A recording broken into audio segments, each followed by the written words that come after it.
እንግዲህ እንደምታዩት ድሮ ልጅ ነበር በወገባችን የምንሸከመው። አሁን ግን የተሸከምኩትን እዩ ማለት ነው። ፔስታል መያዝ ኢትዮጵያ ላይ ስለማይቻል የእንትን አለ የማዳበሪያ አለ ማለት ነው። ከዛ ይሄው ያኔ ላይቭ ላይ ሆኜ ያያችሁኝ እንደነበረ እንግዲህ አይታችሁታል። በእግሬ ነበር የተጓዝኩት።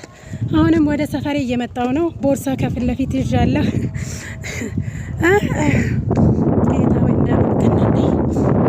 እና እንደዚህ ነው ኢትዮጵያ ስትገቡ እንግዲህ ኑሮ እንዲህ ነው። ብቻዬን ይዤዋለሁ። ይኸው እየተጓዝን ነው። እኔን ይመስላል።